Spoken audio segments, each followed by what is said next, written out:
Alloh taolo aytadi: "Ey bandam, zimmangda mening farzim bor.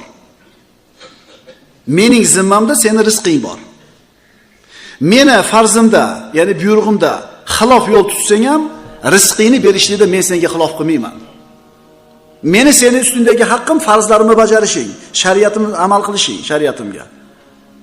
Meni senga nisbatan ishim rizqingni berish. Endi sen meni haqqimni bermayotgan bo'lsang ham, rizqingni beraveraman" deb aytayapti. Nima unda kofirlar hammasi ochidan o'lib ketmayapti? Mana aytayapti. Agar ibodat qilmaganda Alloh ochidan o'ldiraversa, hamma majbur musulmon bo'lish kerak bo'lib qolarmidi?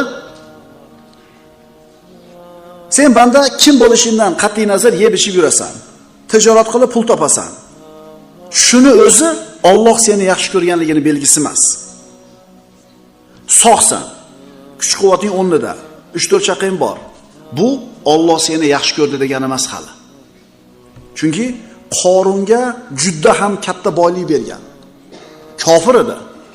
Fir'avnga juda katta mulk saltanatni bergan. Men Xudoman degan edi. Dunyoni bu matohlari qo'lingda turishligi Alloh seni yaxshi ko'rganligini belgisi emas. Qaytarib aytaman.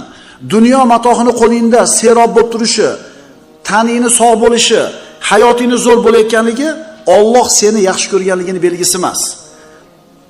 Birodarlar, qoidani bilib olaylik. Bir narsaki Alloh bu narsani yaxshi ko'rgan bandasiga ham beryapti, yomon ko'rgan bandasiga ham beryapti. Yaxshi ko'rganga ham beryapti buni, yomon ko'rganga ham beryapti buni. Demak, shu narsa Allohning muhabbatini belgisi emas. Ma'qulmi? Xudoga yoqqani joy bor, shuning uchun zo'rasini katta bergan. Xudoga yoqqan joy bor, shuning uchun rizqini keng qilgan. Bu noto'g'ri gap. Nima, Iso alayhisalomni Alloh yomon ko'rganmi? Kambag'al edi. Muhammad alayhisalomni yomon ko'rganmi? Nauzubillah. Payg'ambarimiz faqir edi. Qachon biz mana o'lchov tushunchani tuzatamiz, shunda hayotimiz saodatli bo'ladi. Hayotdan maqsad boy, badolat bo'lish emas, maqsad Allohning rizosi. Endi boy bo'lib rozi qilasizmi Allohni, kambag'al bo'lib rozi qilasizmi? U Alloh taoloning yozgan nimasi peshonamizga? Rizqi. Lekin mana ikkita narsani o'lchov tushunchani to'g'ri qilaylik.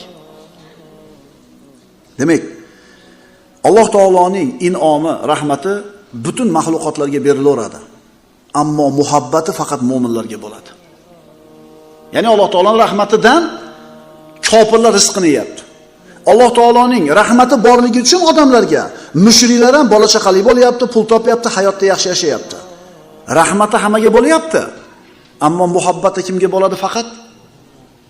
Kimga bo'ladi?